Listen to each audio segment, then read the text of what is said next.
I mean, have you ever heard of the Hoosac Tunnel? No, I haven't. Nope. Oh, guys, when will you ever learn? Who? I hope I never do. I need books. Who sacked what? Who's that doing the what now? The Hoosac Tunnel. That's Hoosac. The Hoosac Tunnel. It's a railroad tunnel in the northwest corner of Massachusetts. Hoosac in Algonquin actually means place of stone. So there's actually a range of mountains that come out of Vermont into the northwest corner of Massachusetts known as the Hoosac Range. In the 19th century, there was someone who was a big advocate for the building of a railroad because the only way to really ship goods west would be through the Erie Canal, and it was very far away from Fitchburg, Massachusetts, where Alvar Coulter was basically the proponent, the advocate of this railroad. He wanted to get built so that they could transport goods and make a profit and cash in on the burgeoning West that was coming up, the settlement. Like as far as like a shipment line? Yeah, as far as for merchants, for cities, it would basically connect from Boston. They wanted to build a second railroad that would traverse across Massachusetts as opposed to the one company, so they didn't have a monopoly. There was a company called the Western Railroad Company. But the biggest obstacle then to connect to Albany in New York was the Hoosac Mountain Range. And what they had to do was basically drill through a approximately 5 miles, 4.75 miles of solid granite. Oh, whoa. Wow. And this railroad basically would pass through the mountains, connecting it from on its eastern end near the Deerfield River, the town of Florida, of all places, Florida, Massachusetts, to its western portal in the town of North Adams. Construction began in 1851. And the estimated cost then was around $2 million, but it was eventually completed in 1875, 24 years later, at a cost of around $21 million, or adjusted to today's inflation, it would be around $400 million. Oh, my God. Nice little chunk of change. No, it's... In 1875, it was $21 million? Yes, it was. That's a lot of money. But Jesus Christ. At the time when it was finished, it was the second longest tunnel in the world. The only one that was longer was in the Alps, and that was the Mont Cenis tunnel. It was 8.5 miles long. So the construction would eventually claim 193 lives, mostly due to collapses and accidents because of the primitive use of explosive black powder, nitroglycerin, and things like this. No, they're just experimenting. They're just like, oh, we never tried this before, but let's put this over here and make go boom boom.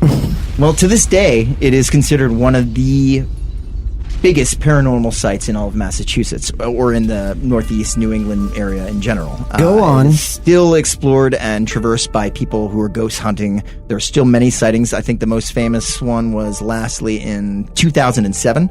Where all of these originally started, let's go back to the construction in 1865. So this was the first employment of the commercial use of nitroglycerin. It had only been invented in 1847, and so it was extremely volatile, and it would still be another 2 years before Noble would invent dynamite, which would contain nitroglycerin safely. So it was a very rudimentary way to dig through solid granite. Basically, you would have teams of men that would go in with hand drills, carve out some rock, put in a nitroglycerin or black powder charge with a fuse, and then they would have to ignite it and run to safety behind a bunker. Really rudimentary. So March 20th, 1865, it was the afternoon. 3 men on an explosives team. It was Billy Nash, Ned Brinkman, and Ringo Kelly. They were all Old Ringo. Old Ringo. He gets everywhere. Yeah. Like a crack team right there. Billy Nash and Ringo. Dun, dun, dun, Yeah. dun, dun, dun. Paul, I hear Ringo wants to go and blow up some things. Oh, Better let's run go. fast, Ringo. Oh, let's do it. Run, Ringo. Run, Ringo. I'm fixing a hole. That's good. Like making a hole. That's good. So they dug a hole and they put the nitroglycerin charge into it. But Kelly, he prematurely detonated the explosive. He was the only man to get behind the safety barrier. Of course he was. And his companions were either buried under the rubble or they might have been exploded. No one knows, but the 2 men certainly died. Oh. Shortly thereafter, Ringo Kelly, he vanished without a trace. And it would be almost exactly 1 year later, on March 30th, 1866, so a year and 10 days later, when he would be seen again. 2 miles inside the tunnel, at the exact spot where Brinkman and Nash, they perished. Ringo Kelly, his body was found. He had been strangled to death. Ooh. Somewhere, investigators determined, between midnight and 3:30 a.m. Oh, it's a witching hour. Oh, I got goosebumps. And to this day, his murder remains a mystery. Oh, man. Okay, this is very interesting. So it's around this time that workers began to become uneasy, and they claimed that Kelly had been killed at the hands of the spirits in the tunnel, and that the ghosts of others, including Nash and Brinkman, had sought bloody retribution. They told stories of hearing tormented wailing, crying out in the dark, and that it would haunt them into like their very bones. And so many men refused to go into the tunnels to work again. And then tragedy would strike again very shortly. October 17th, 1868. So in order to set up these events, basically this mountain was drilled at from two different sides, from the east end and the west end, and to meet in the center. And in order to progress the work quicker, they decided to build a central ventilation shaft in the middle of the mountain, which was needed regardless to funnel out toxic fumes and smoke for when trains would pass through the tunnel. So at the Kind top, of like in New York with the subway. grates. exactly like that. You're going to need ventilation. You cannot have a 5-mile long tunnel without ventilation and be pumping out coal fumes and steam fumes like this. Fake news. So the central ventilation shaft, it was almost halfway completed in 1868. It was at a depth of around 538 feet. It eventually would reach 1,028 feet at its completion, which is approximately the height of the Empire State Building. Damn. And that is through solid granite. Granite. That's some work. Yes. Jeez. And again, it's a very rudimentary system of digging. This is a vertical shaft that was bored through the granite, and it would allow them to progress work quickly because once it was finished, at that point, they could dig from the center outwards in both the east and west direction in order to meet up with the teams and finish the tunnel faster. The shaft was a very basic construction. They would basically build scaffolding along the inside of the shaft to house water pumps. Because of the natural leakage from the surface down through the rock, it would fill up with water as they were trying to dig. So these support pumps, they would remove that constant drainage. And so then they decided to build a tower at the top of this hole, which had a winch, and it would lower men in a solid steel bucket, basically, down in so they could dig and lift them out when they were done. But it would also lift up rubble, and it would allow them to transport equipment. Yeah.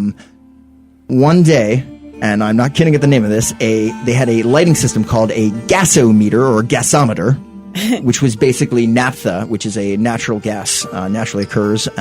These they would use for lighting. Inside of the winch tower, the hoist tower, it caught fire.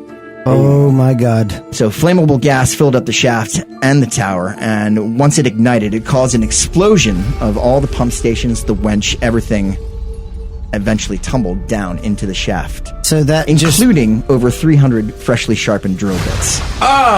It's raining bits. Yes. Holy shit, it's raining bits. So that was just this accumulation of a gas cloud that was ignited? No, it was actually the lighting system they were using. So it was a gas-powered lamp that malfunctioned and leaked and caused Why wouldn't you have explosion. gas-powered lamps around a place that has a bunch of flammable gas possible? Yeah, well, you know, it's the middle of the 19th century. Even the Canaries were like, I'm not taking that job. Yeah, fuck that. The tower station itself would eventually collapse into the dark below. And with the pumps destroyed, the shaft began to fill with water. The next day, a miner named Mallory, he was lowered down into the remains in a wooden basket to search for any possible survivors. And when he was brought up to the surface, he was on the verge of unconsciousness due to the toxic fumes. He managed to utter 2 words before passing out. No hope. Sad, man. Oh. Heavy. That's not what you want your last words to be. So the equipment and the lives lost would delay the project for an entire year, and during the interim, the hole was covered. But when the shaft was reopened a year later, a horrifying discovery was made.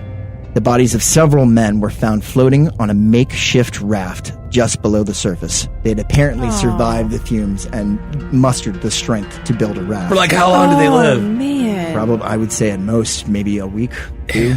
Like the most depressing version of Gilligan's Island ever. In total darkness. In total darkness. Wow. And so, of course, from this, the stories of apparitions began to circulate. And one of the most famous printed accounts of that was that of Dr. Clifford J. Owens. His story appeared in a Michigan newspaper, and it tells of his journey into the tunnel. He was accompanied by James R. McKinstry, a drilling operations superintendent. And I'm quoting here. On the night of June 25th, 1872, James McKinstry and I entered the great excavation at precisely 11:30 p.m. The next thing I saw was a dim light going along the tunnel from a westerly direction. At first, I believed it was probably a workman with a lantern. Yet, as this light grew closer, it took on strange blue colors and appeared to change shape almost into the form of a human being without a head. The light seemed to be floating along about a foot or two above the tunnel floor. In the next instant, it felt as if the temperature had suddenly dropped and a cold, icy chill ran up and down my spine. The headless form came so close that I could have reached out and touched it, but it was just too terrified to move. For what seemed like an eternity, McKinstry and I just stood there, gaping at the headless thing like two wooden Indians. The blue light remained motionless for a few seconds as if it were actually looking over us, and then floated off toward the east and the shaft and vanished into thin air. Whoa! Damn. So they saw a ghost. Yeah, they basically saw a ghost. In 1977, there was an employee of the Boston and Maine Railroad, Joseph M. Poco. His life was saved by spirits in the tunnel. Not once, but twice. 2 separate occasions. He said the first time he was on the tracks chipping ice, and one day he heard a voice behind him that said, "Run, Joe, run!" And he turned around, and there was the number 60 train coming right at him. And he was just barely able to get out of the way. So he was deaf. Well, I don't know. That's just his account.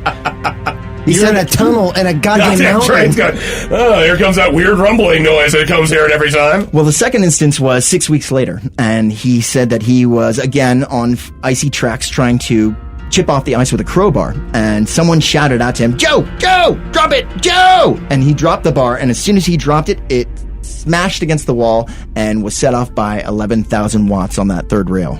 This is electric train? Well, it's been modified. Okay, so that happened recently. Yes, that was 1977. Okay, that's right. Okay, The rails, the time shift in the rails are still active today. Oh, really? That's the thing. It's the Hoosac Tunnel is still used. It's owned by Pan Amway LLC, I believe, and it's used for freight trains that are unscheduled. So it's actually very dangerous for people who go and try and explore this tunnel because there's trains coming through at any given moment. Yeah. But I'm just saying, guys, it's really freaking me out that there's a train in the basement. I mean, not that bad. So, how many people died? Overall, in the construction of the Hoosac Tunnel, it was 193 people. Like 400 people died. In this What? one. What? But What?